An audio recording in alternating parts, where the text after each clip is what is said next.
Assalamualaikum warahmatullahi wabarakatuh.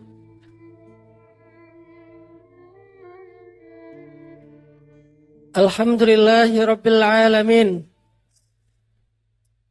Alhamdulillahilladzi bini'matihi tatimmus shalihat wa bifadlihi tatanazzalul khairatu wal barakat wa bitaufiqihi tatahaqqaqul maqasid wal ghayat. Ashhadu an la ilaha illallah wahdahu la syarika lah wa ashhadu anna Muhammadan abduhu wa rasuluhu alladzi la nabiyya ba'dah. Allahumma salli wa sallim wa barik ala sayyidina wa habibina wa nabiyyina Muhammad wa ala alihi wa ashabihi wa man tabi'ahu ila yaumil qiyamah. Rabbi syrah li sadri wa yassir li amri wahlul 'uqdatan min lisani yafqahu qawli.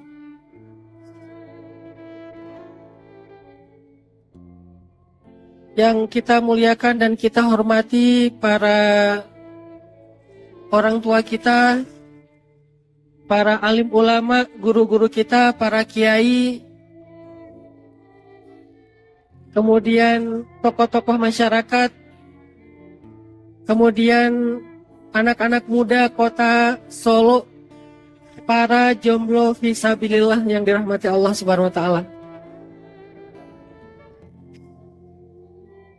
Alhamdulillah pada pagi hari ini kita bisa duduk di tempat yang sangat istimewa ini.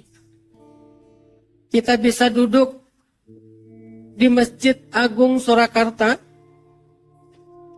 untuk sama-sama belajar tentang keagungan Allah Subhanahu wa taala. Dan kita bersyukur dan berterima kasih kepada teman-teman ibu-ibu dari kajian Humairah yang telah menjadi salah satu di antara fasilitator kita pada pagi hari ini. Mudah-mudahan apa yang akan kita dapatkan pagi hari ini menjadi tajdid iman, menjadi pembaharu iman di dalam hati kita. Teman-teman yang dirahmati Allah Subhanahu wa taala, judul kita adalah obat untuk hati yang riuh. Apa sih maksudnya? Hati kita itu kadang-kadang sifatnya adalah yuqallibu dzatal yamin wa dzatas shimal. Jadi secara bahasa qalbun itu artinya yang mudah terombang-ambing. Jadi qalbun yang dalam bahasa kita disebut dengan istilah hati, itu tuh sering yuqallib dzatal yamin wa dzatas shimal. Dia sering terombang-ambing ke kanan dan ke kiri. Idza massahul khair manu'a wa idza massahus syarr jazu'a. Kadang kalau dia dikasih nikmat, dia jadi orang yang lupa diri. Kalau dikasih ujian, jadi orang yang berkeluh kesah dan berputus asa. Itulah sifat dari hati. Dia mudah sekali untuk terombang-ambing. Itulah kenapa ada doa, kita meminta kepada Allah sabatul qalb, meminta kepada Allah supaya diteguhkan hati. Ya muqallibal qulub, wahai zat yang mampu membolak-balikkan hati. Jadi hati itu mudah dibolak-balik. Sehingga kita meminta kepada Allah, ya muqallibal qulub, wahai zat yang mudah membolak-balikkan hati. Tsabbit qalbi ala dinik, teguhkanlah hatiku di atas agamamu ya Allah. Karena kita sendiri seringkali ngerasakan nggak mampu untuk meneguhkan hati itu. Seringkali kita nggak mampu untuk mengontrol dan menguasai hati kita sendiri. Maka yang maha kuasa maka yang maha itu cuman Allah. Maka bagi orang yang beriman, yang ketika dia merasakan hatinya lemah, ketika dia merasakan hatinya yuqallib datal yamin wa datal shimal, terombang-ambing, hal pertama yang dia lakukan adalah minta sama Allah. Ya muqallibal qulub, wahai zat yang membolak-balikan hati, tsabbit qalbi ala dinik, tetapkanlah hatiku di atas agamamu. Supaya hati itu teguh, tidak mudah galau. Ini anak muda, pasti galau itu menjadi salah satu di antara masalah sehari-hari. Sering kita galau. Galau soal jodoh, ya. Ada yang usianya sudah ngerasa udah masuk 30 tahun, apalagi yang perempuan di usia segitu belum punya pasangan. Sehingga akhirnya galau, kira-kira nanti saya kapan ya bisa nikah, masih ada nggak yang mau sama saya, sementara usianya udah semakin bertambah. Galau nih soal jodoh. Yang laki-laki juga demikian. Galau soal karir. Saya belum punya kerjaan, saya belum punya penghasilan.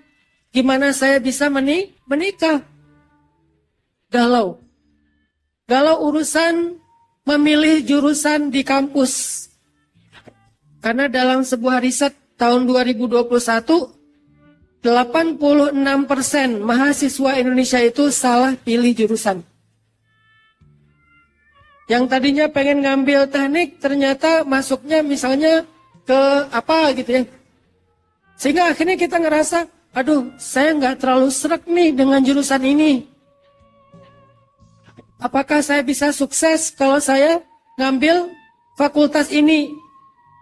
Banyak lagi kegalauan kita, termasuk memilih judul skripsi, galau memilih pekerjaan, galau memilih tempat tinggal, kos-kosan. Banyak kegalauan-kegalauan yang sering muncul di dalam hati kita. Maka bagaimana cara biar hati kita itu lebih sabat, nggak mudah galau, lebih mudah untuk istiqomah, lebih lurus? Maka caranya adalah ya muqallibal qulub, tsabbit qalbi ala dinik. Wahai yang membolak-balikan hati, tetapkanlah hati aku di atas agamamu ya Allah. Maka teman-teman anak muda Solo yang dirahmati Allah Subhanahu wa taala, pagi hari ini kita ingin belajar tentang bagaimana mengobati hati yang sedang galau. Gimana ngobatin hati yang sedang gelisah? Gimana ngobatin hati yang sedang terluka? Gimana ngobatin hati yang lelah? Apakah cukup kalau misalnya kita sedang lelah hati, kita obati dengan staycation? Apakah cukup kalau lelah hati itu kita obati dengan healing, jalan-jalan ke tempat-tempat yang indah? Apa healingnya hati itu gimana? Biar dia bisa terobati dari luka. Apalagi hari ini banyak banget nih anak-anak muda yang alami mental issue. Anak muda sekarang sedang mengalami fenomena mental illness. Ada yang stres, ada yang depresi, gara-gara ditolak, gara-gara ditinggalin, gara-gara diputusin tanpa alasan.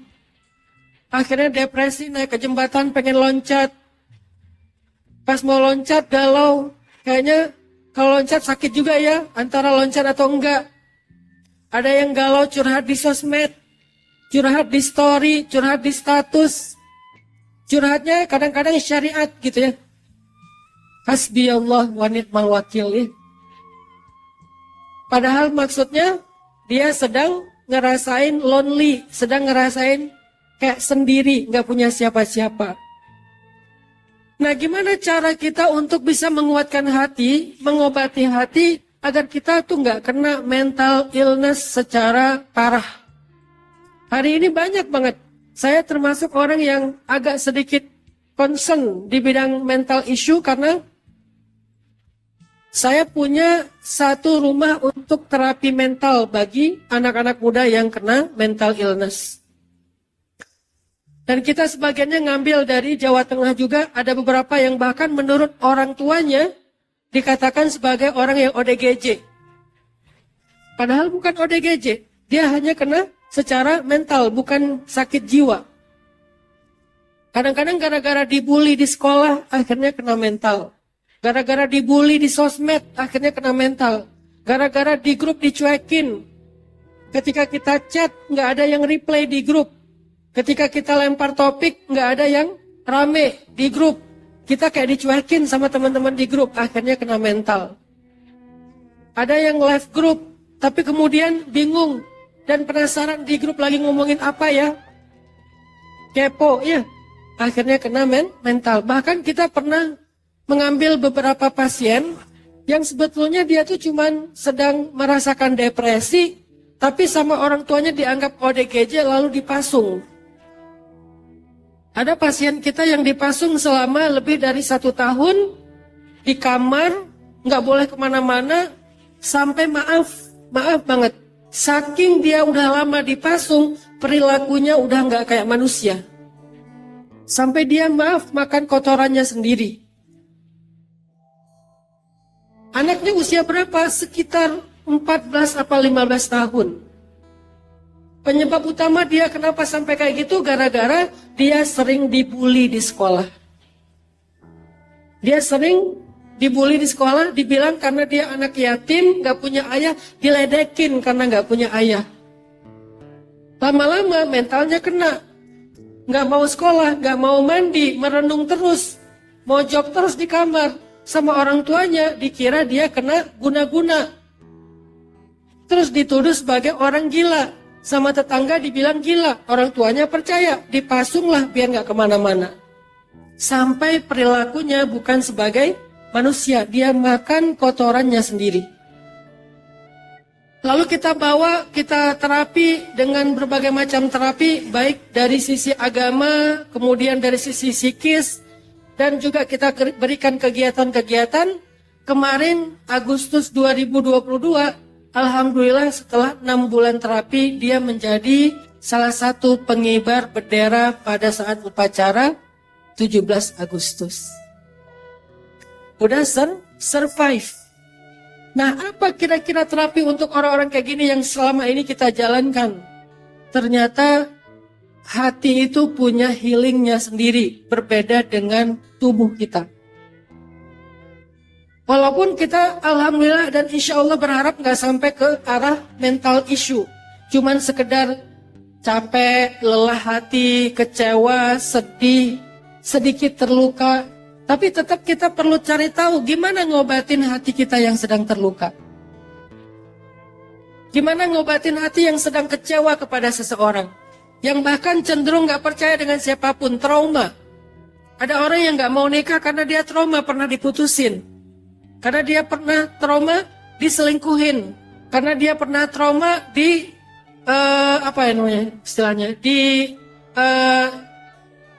ditikung sama temennya. Akhirnya dia trauma, nggak mau lagi mikirin tentang pernikahan. Ada yang trauma dalam urusan pekerjaan, akhirnya dia resign. Itu di kota-kota besar tuh banyak banget anak muda yang di tempat kerja nangis di toilet. Itu fenomena. Anak muda yang masuk ke toilet nangis, saking tekanan pekerjaannya tuh luar biasa. Ada yang di kos-kosan gak mau keluar-keluar dari kamar, saking sedang sedih banget, berhari-hari di kamar menyendiri. Ada yang mulai melihat penampakan mantan ya. Ada yang stres hanya gara-gara gak bisa dapetin tiket War Coldplay. Akhirnya alhamdulillah bisa beli tiket Aldi Taher ya. Macam-macam nih penyebab stresnya anak muda. Tapi mending suara Aldi Taher sih daripada Coldplay. Masya Allah. Ternyata di sebelah sini masih ramai ya. Assalamualaikum. Masya Allah luar biasa. Barakallahu fiik. Semoga yang ada di sebelah sini semuanya menjadi orang-orang yang didoakan sama malaikat. Udah berjuang sabar ya di luar ruangan utama, tapi mereka sabar, semoga kesabarannya berbuah hasanah di dunia dan di akhirat. Nah, gimana caranya kalau kita lagi galau? Semua kita pasti merasakan kayak gitu, ngerasakan hati yang gak tenang, ngerasakan rasa kecewa, terluka dan seterusnya. Apa sih obatnya? Apa sih terapinya menurut Islam? Pertama, teman-teman yang dirahmati Allah SWT, obat hati itu adalah Al-Quran. Obat hati yang pertama itu adalah Al-Quran. Allah menyebut Al-Quran di dalam satu ayat dengan istilah wasyifa'un lima fis sudur. Al-Quran itu syifa, bukan dawa. Apa bedanya syifa dengan dawa? Kalau dawa, obat. Ada obat yang kalau kita makan, kita minum, bisa sembuh, bisa enggak. Relatif. Itu namanya dawa. Tapi kalau syifa, kesembuhan. Kalau dawa, obat. Kalau syifa, kesembuhan. Obat yang pasti nyembuhin itu namanya syifa. Dan Allah enggak mengatakan Al-Quran sebagai dawaun. Tapi Allah mengatakan Al-Quran sebagai syifa'un lima fis sudur. Sebagai obat yang pasti bisa menyembuhkan apa yang menjadi masalah di dalam dada kita. Al-Quran itu obat yang Allah jamin syifa. Pasti bisa menyembuhkan luka di dalam hati kita. Ini Allah sendiri yang menjamin. Allah sendiri yang menulis resepnya. Jadi bukan jarene, bukan cenah, bukan katanya. Tapi qala Allah yang bilang, kalau kalian sedang merasakan ada penyakit, ada luka fis sudur di dalam dada kalian, di dalam hati kalian, ambillah Al-Quran sebagai syifa. Jadikanlah Al-Quran sebagai obat. Pertanyaannya, gimana cara kita berobat dengan Al-Quran? Apakah artinya kita sekedar kemudian mengambil lembaran Al-Quran, kemudian kita cium-cium jadi aromaterapi? Ataukah lembaran Al-Quran itu kita masukkan ke dalam air terus airnya kita minum? Bagaimana cara kita natadawa bil Quran? Kaifa natadawa bil Quran? Gimana cara kita berobat dengan Al-Quran?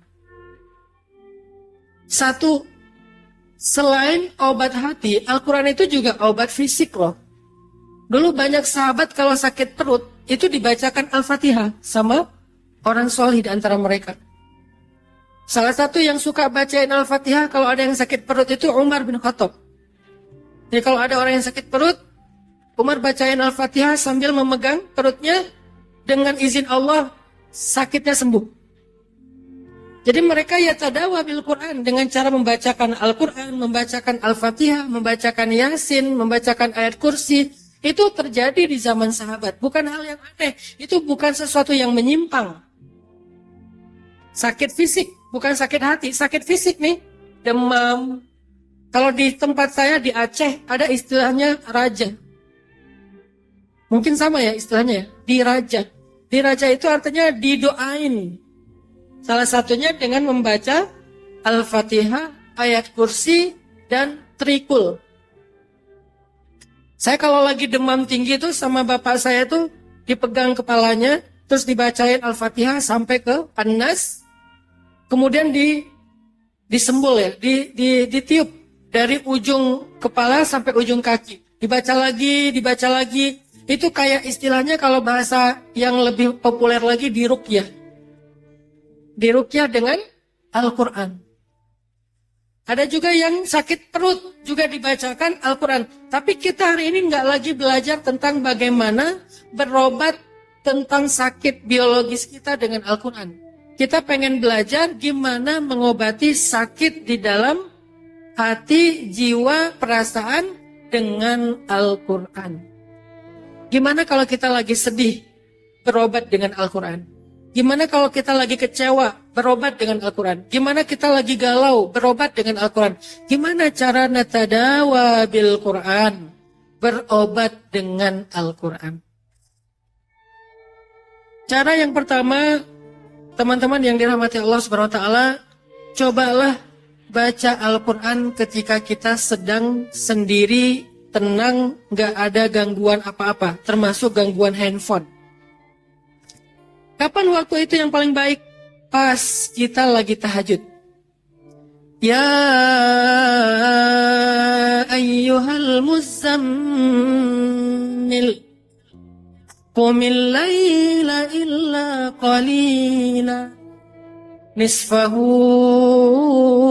aw inqus minhu qalila, aw zid alayhi warattilil qur'ana tartila. Wahai orang yang sedang berselimut, siapa dia? Rasulullah Sallallahu Alaihi Wasallam. Jadi ceritanya waktu itu Rasul lagi lelah batinnya, capek. Kenapa capek? Karena dakwahnya ditentang, karena dakwahnya dimusuhi, karena beliau difitnah, karena beliau dibully sama orang-orang kafir Quraisy. Ada yang membuli dengan kata-kata, ada yang membuli dengan perbuatan, melempari kotoran dan seterusnya. Nabi lelah batinnya. Dan lelah itu sesuatu yang wajar, manusiawi. Semua orang pernah merasakan lelah. Nabi sedih. Sehingga ketika Nabi pulang, Nabi berpikir butuh istirahat nih. Butuh healing. Caranya istirahat dengan cara tidur. Kata Nabi kepada Khadijah, wahai Khadijah, zammiluni, selimuti aku, selimuti aku. Sehingga Nabi muzammil, berselimut, tidur. Ketika Nabi sedang tidur, tiba-tiba Allah mengutus malaikat Jibril, lalu memanggil Nabi untuk bangun. Ya ayyuhal muzammil, wahai orang yang lagi istirahat dengan cara tidur. Seolah-olah Allah bilang, tidur itu adalah rahatul jasad. Tidur itu istirahat fisik, bukan istirahat batin. Jadi kalau lagi ada yang lelah batinnya dibawa tidur, itu batinnya nggak akan segar dengan tidur, nggak. Kalau fisik kita sedang lelah, memang obatnya tidur. Makanya kalau orang yang sakitnya masih wajar, masih biasa, kayak cuman demam atau sakit kepala, kenapa obat yang diberikan dokter itu membuat kita ngantuk? Karena katanya memang salah satu obatnya dari kesakitan kita itu adalah istirahat. Nggak bisa tidur tuh bikin fisik kita lemah. Sehingga dikasih obat yang bikin kita ngantuk. Akhirnya kita bisa tidur agak pulas. Tapi kalau sakitnya adalah sakit batin, sakit hati, itu nggak bisa diobati dengan tidur. Bangun tidur, sedih lagi. Bangun tidur, nangis lagi. Bangun tidur, merenung lagi. Galau lagi, maka obatnya adalah berdiri. Setelah Nabi udah istirahat cukup dengan cara tidur, sekarang disuruh istirahat batin. Qumil laila illa qalila. Bangunlah wahai orang yang berselimut, berdirilah sholat di malam hari walaupun cuma sebentar. Terus ngapain ketika lagi sholat malam? Warattilil Qur'an, warattilil Qur'an, warattilil Qur'ana tartila. Bacalah Al-Quran perlahan-lahan.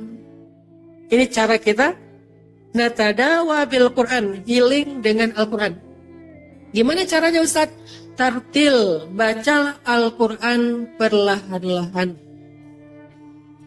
Allah bilang di dalam surat Al-Qiyamah, La tuharrik bihi lisanaka lita'jala bih, inna alayna jam'ahu wa qur'anah, fa'idha qara'nahu fattabi' qur'anah, ثم إن علينا بيانه لا تحرك به لسانك lita'jala bih. Janganlah engkau menggerakkan lisanmu untuk buru-buru dalam membaca Al-Quran. Jadi salah satu cara kita healing dengan Al-Quran adalah membaca secara tartil. Gimana baca tartil, Ustaz? Kayak tadi, Bismillahirrahmanirrahim. La uqsimu biyaumil qiyamah wa la uqsimu bin nafsil lawwamah. Itulah tartil. Enggak terlalu cepat, juga enggak terlalu lambat. Kenapa kok harus tartil, Ustaz? Kenapa Nabi disuruh berdiri malam, sholat malam, kemudian bacalah Al-Quran dengan tartil? Kenapa? Supaya kita bisa mentadabburi makna dari ayat yang kita baca. Kalau gitu nggak boleh Ustaz baca Quran cepat-cepat. Boleh. Tapi bukan untuk healing. Karena baca Al-Quran itu ada banyak cara. Ada dengan mujawwad. Mujawwad itu gimana? A'udzu billahi minasy syaithanir rajim. Bacaan orang di musabaqah. Bismillahirrahmanirrahim. Bacaan mujawwad. Ada yang cara seperti itu dengan irama. Saya dulu pernah kayak gitu waktu masa-masa ikut musabaqah. Ada yang bacanya sangat cepat.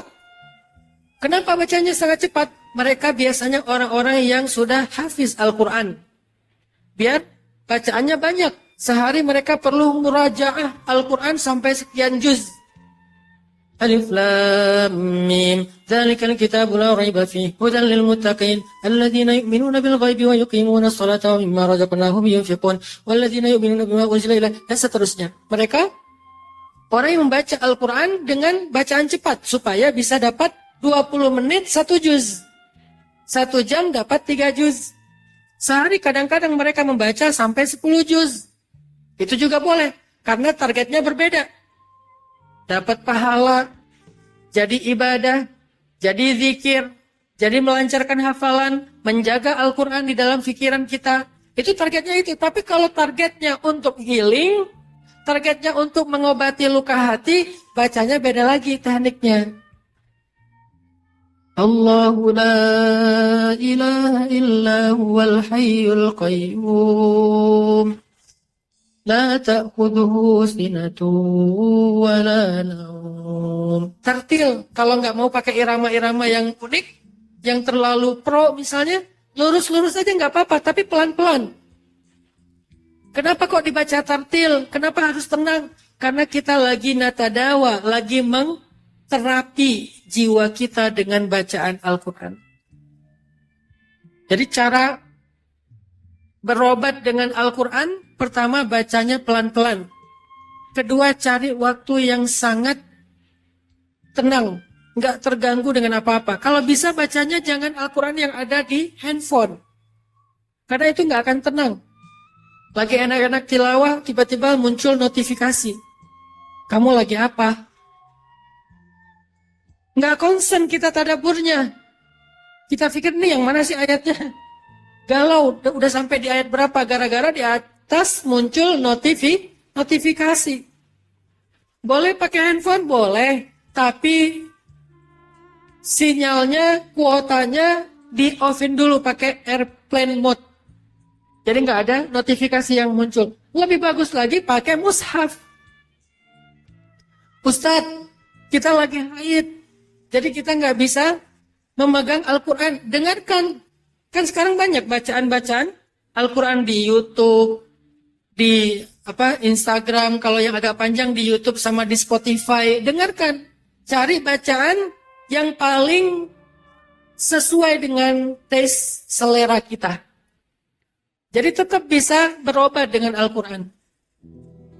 Kalau mereka yang hafiz Al-Quran, ya nggak perlu menyentuh Al-Quran. Karena kan dilarang menyentuh mushaf dalam keadaan kotor atau dalam keadaan haid. maka dia tidak perlu menyentuh, tapi hafalannya ada. Kalau kita yang nggak punya hafalan, kita dengarkan. Tapi baca atau dengarkan Al-Quran secara tartil, murattal. Yang kedua, gimana caranya Ustadz? Yang kedua, cari waktu yang tenang.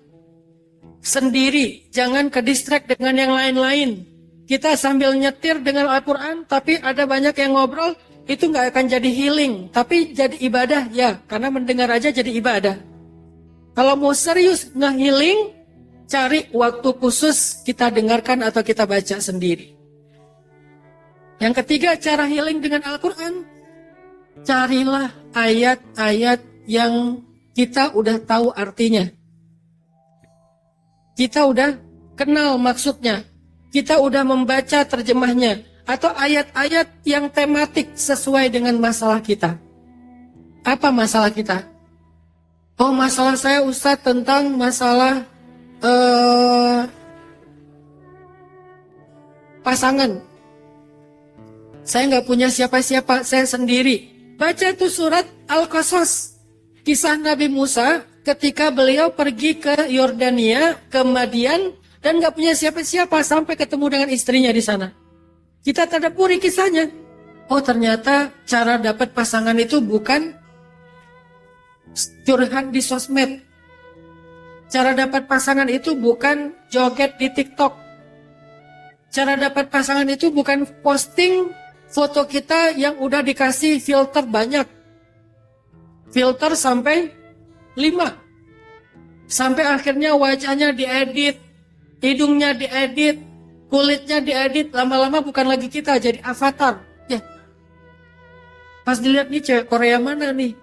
Pas ketemu langsung, beda ternyata ya. Lebih keren aslinya. Kenapa? Karena terlalu banyak editan. Bukan gitu cara dapatin pasangan. Cara dapatin pasangan itu adalah seperti Nabiullah Musa. Rabbi inni lima anzalta ilayya min khairin fakir. Minta sama Allah, lalu berbuat baik. Sehingga ketika berbuat baik, pasti akan menjadi kebaikan yang dikenal orang lain.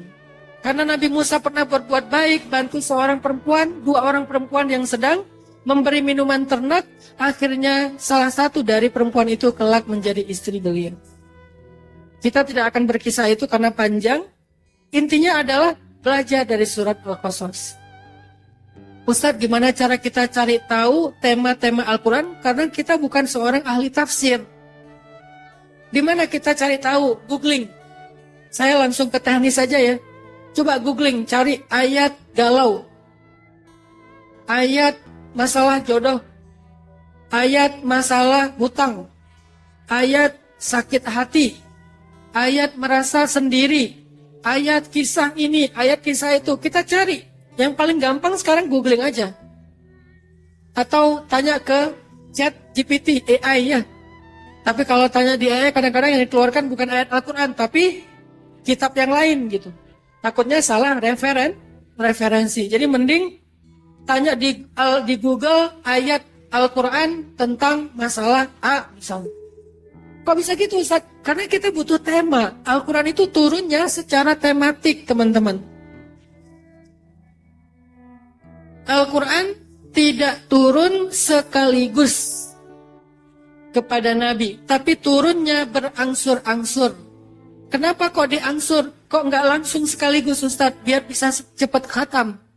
Karena Al-Quran turun sesuai dengan peristiwa atau tema yang sedang dialami Nabi dan para sahabat. Jadi Al-Quran itu turunnya tematik. Baru setelah itu disusun oleh Nabi dengan wahyu dari Allah. Surat pertama Al-Fatihah, kedua Al-Baqarah, Ali Imran dan seterusnya. Susunan itu belakangan, tetapi yang pertama turunnya secara berangsur-angsur, secara tematik. Kenapa kok turunnya secara tematik? Karena tujuan Al-Quran diturunkan itu bukan hanya untuk dibaca, tapi tujuannya untuk jadi petunjuk. Dalikal kitab la raiba fihi hudan lil muttaqin. Al-Quran itu adalah Alkitab, isinya la raiba fih, yang tidak ada keraguan tentang kebenarannya, hudan, petunjuk. Ada mukjizat Al-Quran tentang hubungan ayat dengan ayat. Coba nanti teman-teman perhatikan. Surat Al-Baqarah itu sebelumnya surat apa? Surat Al-Fatihah. Salah satu hubungan antara surat Al-Baqarah, terutama pembukaannya, dengan Al-Fatihah adalah di Al-Fatihah kita meminta diberikan petunjuk. Ihdinas siratal mustaqim. Ya Allah, tunjukkan kami jalan yang lurus. Ya, kita minta dikasih petunjuk. Ya Allah, tunjukkan kami jalan yang lurus, kata kita di surat Al-Fatihah. Allah jawab di surat Al-Baqarah, dzalik. Pakai isim isyarah, artinya kata tunjuk. Ihdinas siratal mustaqim. Ya Allah, tunjukkan kami jalan yang lurus, kata Allah, dzalik. Itu yang kamu minta. Al-kitabu la raiba fih. Sebuah kitab yang tidak ada keraguan dalam kebenarannya. Hudan lil muttaqin. Petunjuk yang kamu minta untuk orang yang taat kepada Allah. Berarti permintaan kita di surat Al-Fatihah langsung dijawab oleh Allah di surat Al-Baqarah. Minta ditunjukin, Allah tunjuk. Dzalik. Maka dengan itu, setiap kali kita baca Al-Fatihah, kita sekarang jadi ngerti apa maksud petunjuk yang kita minta setiap sholat. 17 kali minimal kita minta petunjuk dalam sehari. Ya Allah, tunjukkan jalan yang lurus. Ya Allah, tunjukkan jalan yang lurus. Allah bilang, dzalik, itu tuh Al-Quran, petunjuk. Ketika kita sholat subuh, ihdinas siratal mustaqim, ya Allah, saya capek banget semalam. Kemarin banyak masalah. Allah bilang, baca Al-Quran. Di waktu zuhur, ya Allah, ini lagi banyak banget kerjaan di kantor. Ihdinas siratal mustaqim. Allah bilang, dzalik, baca Al-Quran. Di waktu asar, ya Allah, capek banget kerjaan di kantor tadi. Belum beres, mau dibawa pulang ke rumah aja, dikerjain di rumah. Beri saya petunjuk. Dzalik, ya Allah, ya Allah. Terus sehari kita 17 kali minta petunjuk. Dan 17 kali Allah mengatakan, itu jalan yang lurus, Al-Quran. Maka di sini artinya, kalau kita punya masalah, minta nasihat, minta petunjuk, minta bimbingan kepada Allah, sebetulnya hidayah atau petunjuk itu sudah ada dan Allah turunkan kepada kita, yaitu Al-Quran. Tinggal kita cari tema hidup kita apa. Ayat tentang merasa kayak gak punya siapa-siapa, merasa ditinggalkan. Gimana ayatnya? Wadduha wallaili idza saja ma wadda'aka rabbuka wa ma qala. Tuhanmu gak pernah ninggalin kamu dan gak pernah benci kepadamu. Itu ayat untuk kita yang sedang merasa sendiri, ditinggalin, gak punya siapa-siapa. Artinya apa? Ada yang gak pernah ninggalin kita, teman-teman, jangan sedih. Ada yang gak pernah benci, gak pernah marah sama kita, jangan sedih. Siapa dia? Allah.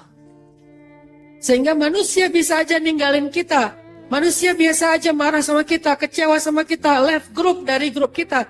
Tapi Allah gak pernah left. Allah gak pernah left, gak pernah ninggalin kita ketika kita lagi butuh-butuhnya, gak pernah.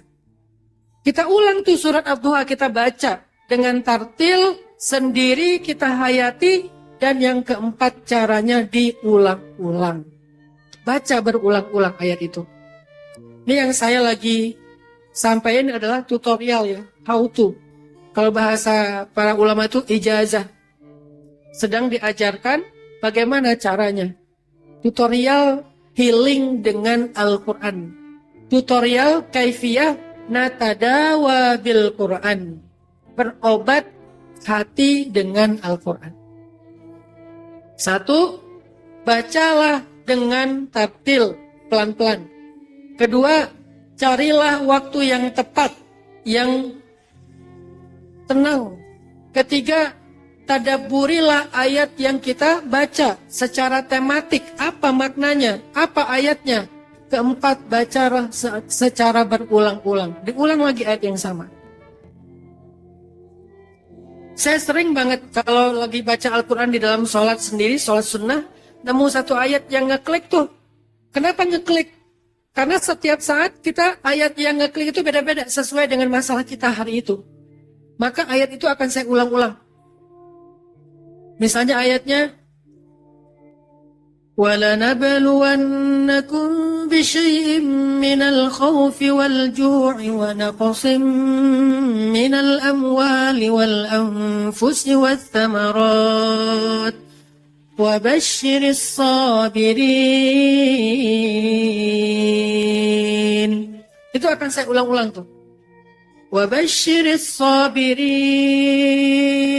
Kan kata Allah, sampaikan berita gembira kepada orang yang sabar. Orang yang sabar itu nggak akan rugi maksudnya. Pasti ada kejutan setelah sabar. Pasti ada kegembiraan setelah sabar. Pasti ada kebaikan setelah sabar. Sampaikan berita gembira itu kepada orang yang sabar, kata Allah. Sehingga saya ulang-ulang ayat itu. وَبَشِّرِ الصَّابِرِينَ الَّذِينَ إِذَا أَصَابَتْهُمْ مُصِيبَةٌ قالوا إنا لله وإنا إليه راجعون. Ulang lagi. وَبَشِّرِ الصَّابِرِينَ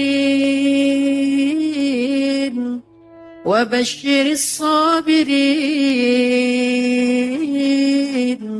وَبَشِّرِ الصَّابِرِينَ الَّذِينَ إِذَا أَصَابَتْهُمْ مُصِيبَةٌ. Ulang lagi. Wabasyiris sabirin. Sendiri tuh. Diulang-ulang, difahami maknanya. Itu langsung tuh ngobatin. Tadinya udah berputus asa. Tadinya udah berkeluh kesah. Tadinya udah pengen nyerah. Tadinya udah mencari kambing hitam. Tadinya udah mau berhenti aja. Tiba-tiba dapat ayat. Wabasyiris sabirin. Oh kan ada kejutan untuk orang yang sabar. Ya udah deh belajar sabar lagi. Wabasyiris sabirin. Ya udah deh, sabar lagi. Diulang-ulang. Kayak kita minum obat berulang-ulang. Kan nggak bisa minum obat sekali. Sehari 3 kali, kata dokter. Satu obat diminumnya dengan dosis tertentu. Kadang kalau dia kapsul, 2 kapsul misalnya. Atau 1 kapsul. Kalau dia cair misalnya sekian mili. Begitu juga dengan Al-Quran. Gak bisa sekali lewat. Gak akan masuk ke hati kita. Perlu diulang-ulang. Atau misalnya lagi bingung. Kok gini ya? Padahal saya harapannya gak gini loh. Ekspektasi saya bukan gini. Kenapa hasilnya gini ya? Akhirnya ngulang-ulang ayat yang sering banget saya bacakan. Dan mungkin di sosial media sering muncul tuh. Apa ayatnya? وَعَسَىٰ أَن تَكْرَهُوا شَيْئًا وَهُوَ خَيْرٌ لَكُمْ وَعَسَىٰ أَن تُحِبُّوا شَيْئًا وَهُوَ شَرٌّ لَكُمْ وَاللَّهُ يَعْلَمُ وَأَنْتُمْ لَا تَعْلَمُونَ. Diulang lagi. Dan bisa jadi kalian benci sesuatu. Kok gini sih? Kok hasilnya seperti ini? Apa sih maksudnya semua ini? Saya kecewa banget dengan hasil ini. Bisa jadi kalian benci sesuatu, padahal itu baik untuk kalian. Kita nggak ngerti. Ulang lagi. Padahal saya pengennya gini nih, tapi kok nggak dapat ya? Bisa jadi kalian menyukai sesuatu, padahal itu buruk untuk kalian. Kok bisa kayak gitu sih? Kan saya berharap yang ini, kok jadinya yang ini? Dan Allah lebih tahu, sedangkan kalian tidak tahu. Diulang lagi. Wallahu ya'lam. Wallahu ya'lamu wa antum la ta'lamun. Udah gitu direnungkan. Diulang lagi. Wallahu ya'lamu wa antum la ta'lamun. Diulang lagi. Berapa kali Ustaz? Sayyidah Aisyah, istri Nabi, pernah mengulang satu ayat dari habis subuh sampai duha. Satu ayat. Aisyah mengulang satu ayat di dalam surat Al-Qamar kalau nggak salah. Saya lupa ayatnya. Famanallahu alaina wa waqana adzabas samum. Itu ayatnya. Famanallahu alaina wa waqana adzabas samum. Dari habis subuh sampai duha, sekitar 3 jam satu ayat. Kenapa? Karena Aisyah lagi belajar syukur. Allah telah memberikan kita anugerah, yaitu hidayah Islam, dan menyelamatkan kita dari azab yang panas, yaitu api neraka. Dengan apa diselamatkan? Dengan hidayah Islam. Allah mengutus Nabi, Allah menurunkan Al-Quran, Allah menyusun syariah, Allah mengajarkan kita dengan dakwah. Allah terus ngasih kita nikmat untuk menyelamatkan kita dari api neraka. Sehingga Sayyidah Aisyah merasa sangat beruntung menjadi orang yang mendapatkan hidayah. Sehingga supaya bisa bersyukur dan merasa beruntung, merasa happy, merasa grateful, akhirnya Sayyidah Aisyah mengulang-ulang ayat tentang nikmat Allah. Famanallahu alaina wa waqana adzabas samum. Seringkali kita berkeluh kesah teman-teman gara-gara kita pikir hidup kita itu gak nikmat. Soalnya kita ngelihat nikmat itu hanya dari sisi materi. Orang lain naik kendaraan apa, kita apa gitu ya, dibanding-bandingin.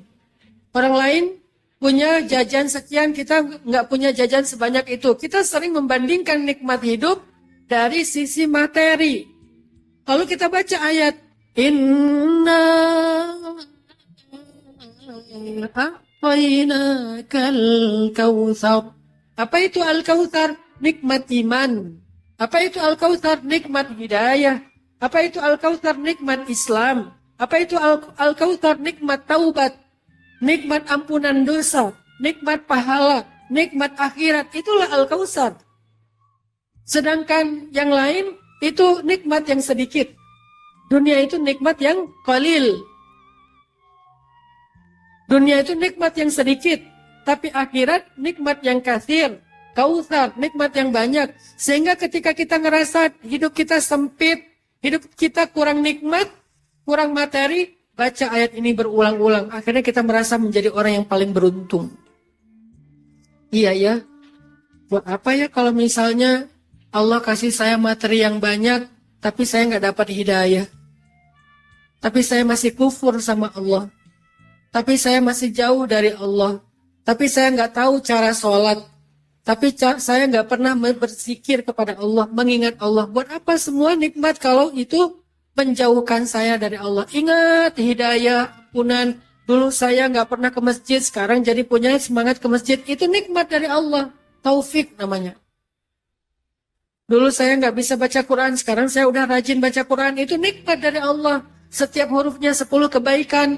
Kita baca ulang-ulang ayat Al-Kautsar sehingga menjadi orang yang merasa beruntung. Jadi ulang-ulang ayat yang sama, teman-teman. Cari temanya, ulang-ulang ayatnya. Inilah cara kita natadawa bil Quran, healing dengan Al-Quran. Satu, healing itu Al-Quran. Yang kedua, healing itu apa Ustadz? Jadi kita bahas 3 aja. Healing hati itu apa Ustadz? Yang kedua dengan zikrullah. Ala bizikrillah. Ala bizikrillahi tatmainnul qulub. Bukan Bukankah dengan zikrullah hati itu menjadi tumakninah? Apa itu tumakninah? Tumakninah itu sakinah. Sakinah itu tenang, enggak zilzal, enggak muqallib dzatal yamin wa dzatal shimal, enggak terombang-ambing. Hati itu menjadi tumakninah, tenang, enggak merasa khawatir yang berlebihan. Lukanya mulai disembuhkan. Gimana cara nyembuhin luka hati? Zikrullah, zikir kepada Allah. Terus tutorial zikir yang diajarkan Al-Quran itu gimana Ustadz? Fadhkurullah zikran katsira. Berzikirlah kepada Allah dengan zikir yang banyak. Alladzina yadhkuruna Allah qiyaman wa qu'udan wa ala junubihim. Ingat Allah ketika berdiri, ingat Allah ketika duduk, ingat Allah ketika berbaring. Wadzakirin Allah katsiran wadzakirat. Orang yang ingat Allah sebanyak-banyaknya, laki-laki dan perempuan. Coba perhatikan kalimat-kalimat zikir di dalam ayat tadi. Semuanya mengandung makna banyak. Allah kalau bilang was-shaimina was-shaimat, enggak pakai kata banyak. Wal qanitina wal qanitat, enggak pakai kata banyak. Wal mutasaddiqina wal mutasaddiqat, enggak pakai kata banyak. Puasa, salat, sedekah, apalagi ibadah-ibadah yang lain, enggak ada kata banyak. Tapi begitu pakai kalimat wadzakirin, orang yang berzikir, ada kata-kata wadzakirinallaha katsiran wadzakirat. Orang yang berzikir laki-laki dan perempuan dengan zikir yang banyak. Ada kata banyak. Fadhkurullaha dzikran katsira. Ingatlah Allah sebanyak-banyaknya. Berarti zikir yang healing itu harus banyak. Gak boleh sedikit. Berapa banyak itu Ustadz? Minimal sehari 3.000. Minimal sehari 3.000. Itu nggak banyak sebetulnya 3.000. Tapi untuk riyadhah awal kita belajar, cukuplah 3.000. Gimana 3.000-nya Ustadz? Cara kita berzikir. Bawa ini kemana-mana. Tasbih. Ada tasbih yang jumlahnya 100. Kalau zikirnya pengen lebih ringan lagi, pakai tasbih digital.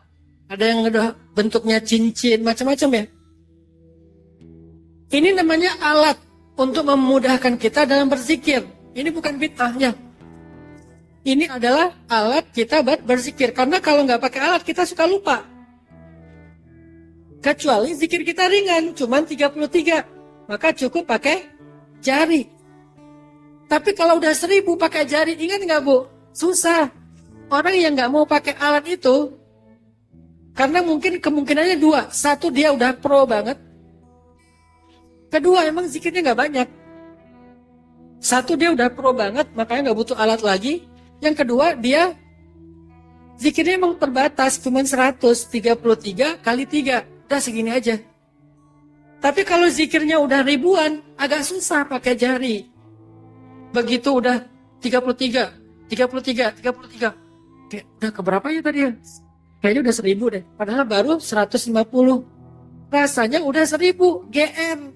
Akhirnya zikirnya nggak bisa banyak. Ya udah Ustaz, nggak usah dihitung, sebanyak-banyaknya aja. Tetap butuh dihitung. Kenapa? Karena kita pengen latihan. Ada angka minimal. Zikir itu ada yang hitungannya muqayyad, sudah dihitung. Ada zikir yang sifatnya mutlak, sebanyak-banyaknya. Kita sendiri yang bikin hitungannya. Makanya pakai ini atau pakai tasbih digital. 3.000 sehari. Tutorialnya ini yang saya jalankan. Bukan wajib kayak gitu ya. Bisa punya cara sendiri. Dimulai ba'da subuh. Ba'da subuh, zikir pertama dimulai dengan La ilaha illallah wahdahu la syarikalah lahul mulku wa lahul hamdu wa huwa ala kulli syai'in qadir 100. La ilaha illallah wahdahu la syarikalah lahul mulku wa lahul hamdu wa huwa ala kulli syai'in qadir 100 minimal. Kenapa 100? Karena hadisnya, siapa yang membaca zikir tahlil ini 100 kali di waktu pagi atau di satu hari, maka baginya 1.000.000 kebaikan. Alfu alfi hasanah, 1.000.000 kebaikan. Dihapuskan 100 keburukan. Diangkat 100 derajat. 1 derajat dengan derajat yang lain di dalam surga jaraknya khamsumi'ati amin rihlah. 500 tahun perjalanan. Itu 1 derajat. 500 tahun perjalanan. Ini diangkat 100 derajat. Dan yang paling istimewa apa? Dicatat seperti membebaskan 10 budak. Tahu nggak harga membebaskan 1 budak itu berapa? Harga membebaskan 1 budak paling murah itu 1 M. 1 budak di zaman Nabi itu paling murah 1 kilogram emas. 1 kilogram emas sekitar 1 miliar kalau sekarang. Itu 1 budak. Kalau budaknya yang mahal kayak Bilal ketika dibebaskan Abu Bakar, harganya di atas 3 miliar. 1 budak harganya 1 miliar. Kalau kita zikir yang tadi di waktu pagi, pahalanya seperti membebaskan 10 budak. Artinya pagi-pagi kita udah sedekah 10 miliar, Bapak Ibu. Mau sedekah 10 miliar di waktu pagi? Nah sekarang nih, habis ta'lim, coba tuntaskan zikir la ilaha illallah, wahdahu la syarikalah, lahul mulku walahul hamdu, wa huwa ala kulli syai'in qadir 100. Berapa lama Ustadz zikir itu sampai 100? Kurang lebih sekitar 10 sampai 15 menit. Selesai 100. Beres zikir itu 100, lanjut apa? Lanjut sholawat. Kalau saya pribadi, sholawat sehari ditargetkan minimal 300. Gak boleh tidur malam kalau belum minimal 300. Kalau waktunya leluasa, gak banyak kegiatan, 1000 minimal. Sehari 1000 sholawat. Antara 300 sampai 1000. Kemudian setelah sholawat, istighfar. Kalau istighfar lebih leluasa, bisa 2000. Karena dia cepat. Astagfirullah. Akhirnya, tapi walaupun cepat, perhatikan bacaannya yang benar ya. Kemarin saya ke Habib Umar Al-Mutahhar di Semarang. Beliau cerita, ada orang dikasih ijazah zikir, ya latif, ya latif, ya latif. Saking cepatnya lama-lama jadi relatifnya. Bukan ya latif jadi relatif. Saking cepatnya. Ada yang dikasih ijazah baca ayat kursi. Dia datang tanya, saya banyak utang, saya banyak masalah, rumah saya sering kemalingan, toko saya sering kemalingan. Apa amalannya? Dikasih sama gurunya, baca ayat kursi. Akhirnya setelah setahun dia datang, katanya toko saya sekarang udah gak pernah kemalingan lagi. Hidup saya udah nikmat, rezeki saya mengalir. Wah, apa yang kamu lakukan? Saya amalkan ayat kursi, saya baca. Berapa kali? 1000 kali. Hah? Gimana baca ayat kursi 1000 kali di dalam sholat? Saya sholat, beres Al-Fatihah, saya baca ayat kursi. Karena dia orangnya polos, orangnya nggak berilmu. Kan orang yang ahli surga itu banyak yang polos ya. Kan hadisnya, sebagian besar yang masuk surga itu karena dia orangnya polos, nggak punya sakit hati, nggak punya iri. Karena dia polos, nggak berilmu, akhirnya yang dia baca bukan Allahu la ilaha illa huwal hayyul qayyum, tapi ayat kursi. Jadi berzikir dengan kalimat astagfirullah, astagfirullah, astagfirullah, astagfirullah, astagfirullah, astagfirullah sebanyak minimal 1000 kali sehari. Lalu apa lagi? La ilaha illallah.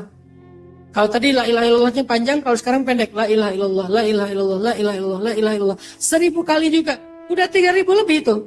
3100. Salawat 1000, istighfar 1000, tahlil atau la ilaha illallah 1000. Dilanjutkan nanti ada zikir-zikir tambahan. Misalnya zikir tentang urusan rezeki. La haula wa la quwata illa billah, la haula wa la quwata illa billah, la haula wa la quwata illa billah. Berapa? 100 misalnya, 200 seleluasa kita. Sebanyak-banyaknya Bapak Ibu, teman-teman sekalian. Minimal 3000 sehari. Barulah hati kita akan menjadi tenang. Coba dawamin deh. Akan ada banyak keajaiban terjadi dalam hidup kita kalau udah dawam, zikir minimal sehari 3.000.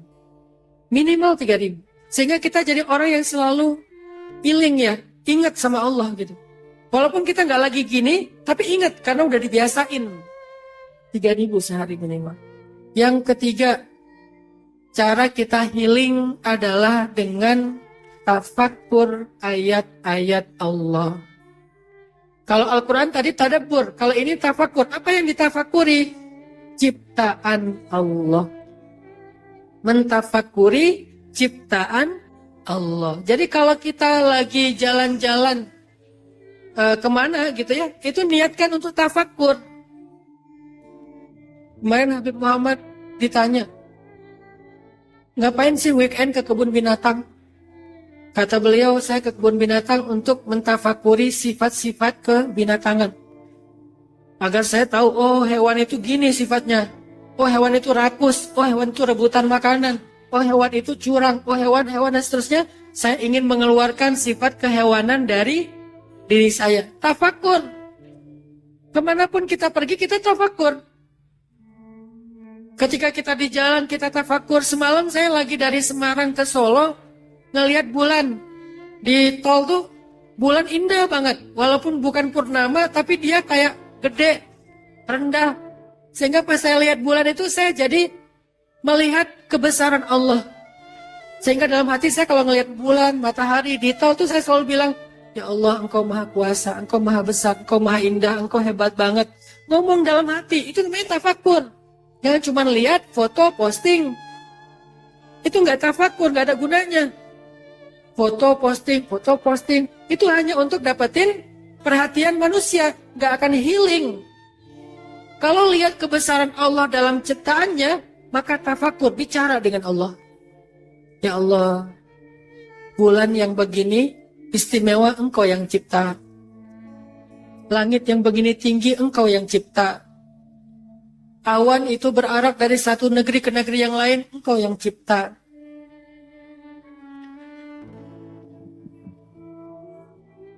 Jangan lupa mention ya.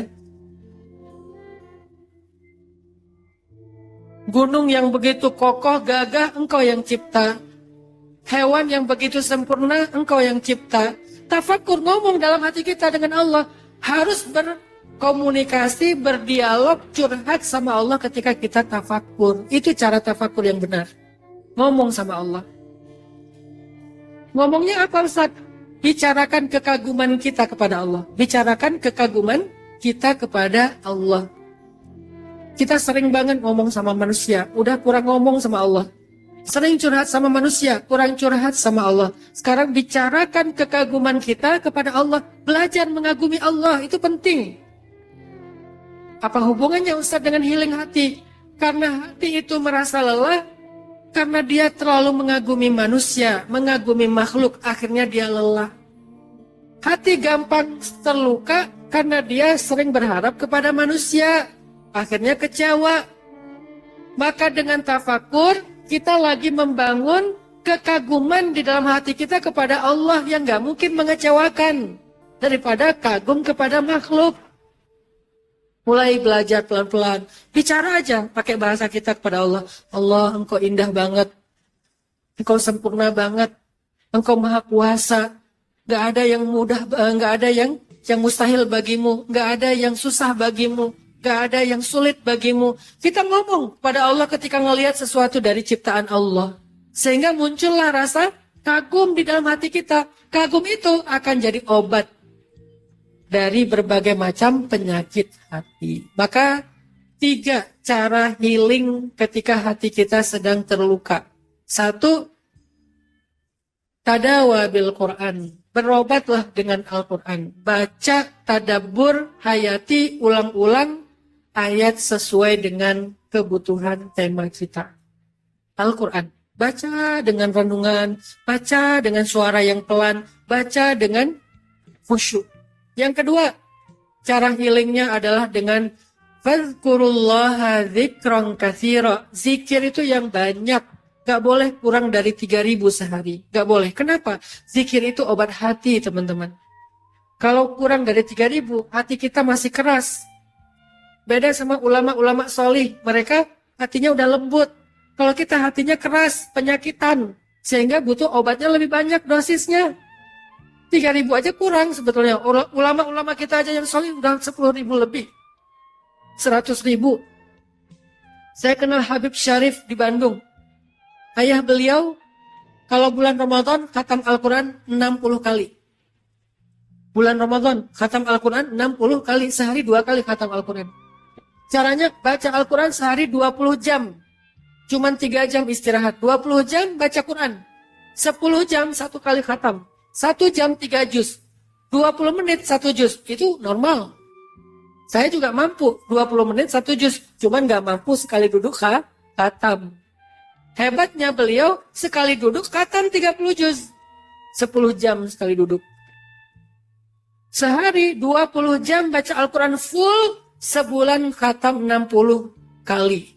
Tahun berikutnya 59 kali. Tahun berikutnya 58 kali. Ketika beliau hanya mampu mengkhatamkan Al-Quran dalam bulan Ramadan di 1 tahun itu 52 kali, beliau ngomong ke anaknya, Le, kata beliau, ini tahun terakhir ayah khatam Al-Quran. Ini kayaknya udah waktunya, kata beliau. Sehingga bulan Syawal beliau wafat. Jadi terakhir kali beliau khatam Al-Quran di bulan Ramadan 52 kali. Itu karena udah sakit-sakitan, tapi 52 kali sakit-sakitan. Kita yang sehat walafiat, sekali juga akhirnya didelay ke bulan Syawal. Nggak dapat lagi, Zulqa'dah belum beres juga, Zulhijjah baru khatam Ramadan tahun depan. Beliau sakit-sakitan khatam 52 kali, lalu wafat. Itulah zikir yang banyak kayak gitu tuh. 3.000 itu ringan teman-teman. Coba praktekin dulu Riyadhah 40 hari. 3.000.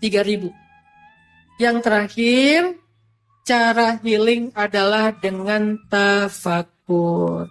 Apa yang kita tafakuri? Kebesaran Allah, bukan kebesaran makhluk. Kita pergi ke Dubai, ngelihat gedung-gedung yang tinggi. Kita tafakur tentang arsitek. Kita pergi ke mana, ngelihat teknologi yang canggih. Kita tafakur tentang IT, teknologi. Kita ngelihat aplikasi, AI. Berarti kita mentafakuri kebesaran manusia. Ngelihat gedung, mentafakuri kebesaran manusia. Ngelihat teknologi, mobil, kendaraan, segala macam. Handphone, mentafakuri kebesaran manusia. Hari-hari kita mentafakuri kebesaran manusia dan kagum kepada manusia.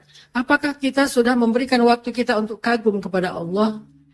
Yang lebih sempurna, yang lebih canggih, yang lebih indah, yang lebih agung karya-karyanya, ciptaan-ciptaannya. Coba berikan waktu untuk itu. Untuk belajar kagum sama Allah. Sehingga kekaguman kita kepada Allah akan mengurangi rasa kagum kita kepada makhluk yang berlebihan. Yang membuat hati kita sering kecewa dan terluka. Tafakur. Dalam tafakur, bicara sama Allah. Ya Allah, indah banget ya sore hari ini. Engkau ciptakan matahari, warnanya jingga, awannya bersih. Sesekali ada satu garis awan, justru itu membuat cahaya matahari semakin indah. Ya Allah, Engkau sempurna banget. Aku berserah kepadamu. Aku bertawakal kepadamu. Aku pasrah kepadamu. Itu hasilnya kayak gitu. Pasrah kepada Allah. Mudah-mudahan 3 hal ini bisa menjadi healing buat anak muda. Saya nggak ngomongin hal-hal yang fikih atau akidah. Saya lebih ngomongin tentang masalah anak muda supaya anak muda ini punya tuntunan untuk menjadi seorang hamba yang dekat kepada Allah Subhanahu wa taala. Bisa ngeberesin urusan hidupnya dengan cara memperbaiki hubungan kepada Allah Subhanahu wa taala. Sekian. Barakallahu fikum. Wassalamualaikum warahmatullahi wabarakatuh.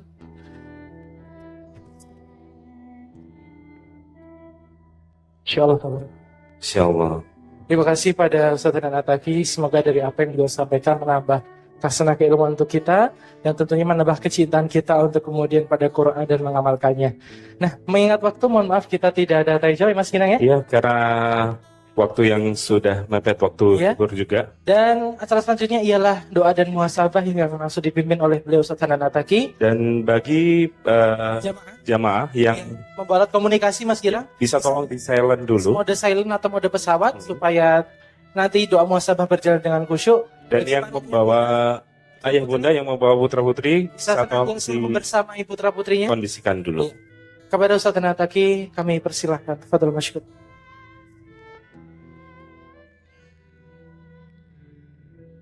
Bapak Ibu, teman-teman sekalian, yuk kita berdoa, jangan pulang dulu karena doa itu sama pentingnya dengan taklim.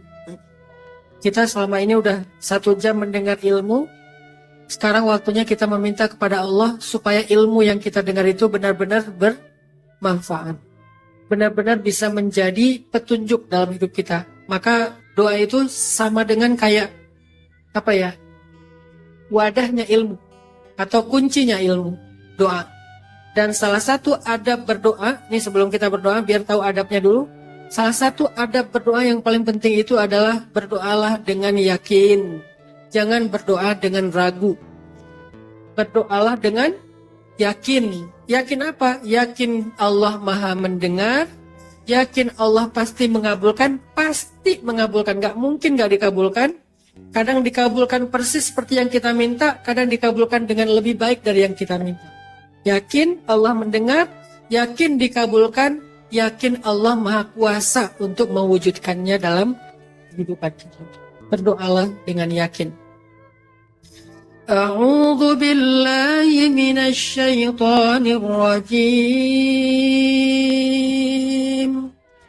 Bismillahirrahmanirrahim. Alhamdulillahi rabbil alamin. Ar-Rahmanir Rahim. Maliki yaumiddin.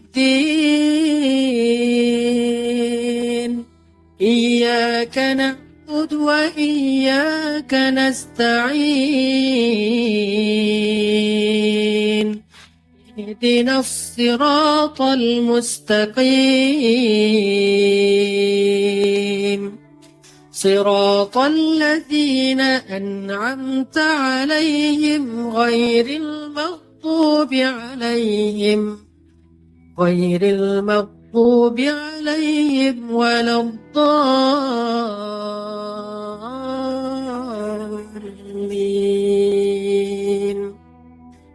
Allahumma lakal hamdu kulluh wa lakash syukru kulluh wa ilaika yurja'ul amru kulluh sirruhu wa alaniyatuh fa ahlun anta an tu'bad wa ahlun anta an tuhmad. نشهد أنك أنت الله لا إله إلا أنت المتوحد في الجلال بكمال الجمال تعظيما وتكبيرا. اللهم صل وسلم وبارك على سيدنا محمد وعلى آله وأصحابه أجمعين. اللهم إليك أسلمنا وبك آمنا وعليك توكلنا وإليك أنبنا وبك خاصمنا وبك حاكمنا. نعوذ بعزتك أن تضلنا. أنت الحي الذي لا يموت. أنت الحي الذي لا يموت. أنت الحي الذي لا يموت. والجن والإنس يموتون. اللهم اغفر لنا ذنوبنا والدينا ولوالدينا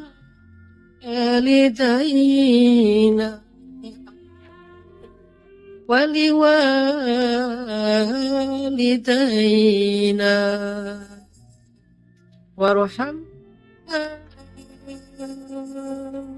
وارحمنا كما ربيانا صغارا يا رحمن يا واسع الرحمة يا حي يا قيوم يا حي يا قيوم يا حي يا قيوم برحمتك نستغيث أصلح لنا شأننا كله ولا تكلنا إلى أنفسنا طرفة عين. Teman-teman yang dirahmati Allah Subhanahu wa taala. Coba niatkan di dalam hati kita masing-masing. Apa permintaan kita kepada Allah? Seandainya Allah bertanya kepada kita saat ini, ya ibadi, sal tu'ta, mintalah kepadaku maka aku akan memperkenankan permintaan kalian. Maka cobalah kita sadarkan dalam hati kita wujudkan dalam hati kita apa permintaan kita kepada Allah. Jika Allah bertanya kepada kita saat ini, wahai hambaku minta, maka engkau akan mendapatkan apa yang kau minta. Apa yang kira-kira akan kita minta sama Allah? Coba bicara kepada Allah di dalam hati kita. Minta sama Allah. Allah, ampunkan dosa saya. Ya Allah, maafkan kesalahan saya. Ya Allah, udah sekian tahun saya berdosa, saya jauh darimu. Ya Allah, saya sering meninggalkan sholat. Ya Allah, saya masih sering diam-diam berbuat maksiat. Ya Allah, dosa saya banyak. Tetapi tidak ada yang bisa mengampuni dan memaafkan kesalahan saya selain Engkau. Maafkan dan ampunilah saya, ya Allah. Minta ampun. Minta di dalam hati kita. Minta dengan curhat kepada Allah. Ya Allah, sayangilah kedua orang tua saya. Maafkanlah kesalahannya. Mudahkanlah urusannya. Rahmatilah dia di dunia dan di akhirat. Minta sama. Teman-teman, apa hajat kita minta sama Allah? Satu-satunya zat yang kalau kita meminta tidak mungkin mengecewakan kita adalah Allah. Satu-satunya yang kalau diminta tidak mungkin mengecewakan yang meminta hanyalah Allah. Kita minta sama manusia, kadang dia bisa mengabulkan, kadang dia tidak mampu mengabulkan. Kadang dia menerima, kadang dia menolak.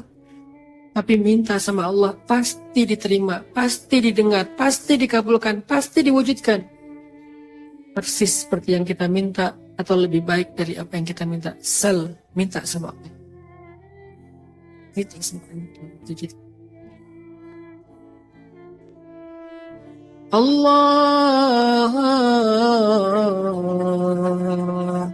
Allahumma a'ti kulla wahid minna mas'alatah.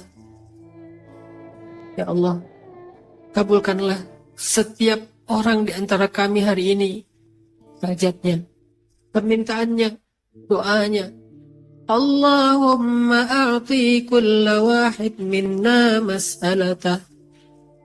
Allahumma qadi kulla wahid minna hajatah. Ya sami'ud du'a, ya qadiyal hajat, ya alimun lima fis sudur, ya Rabbana.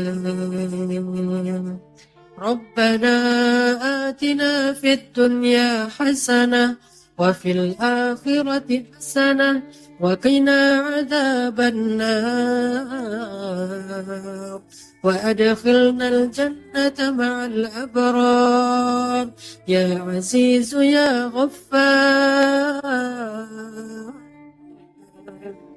Ya Rabbal Alamin.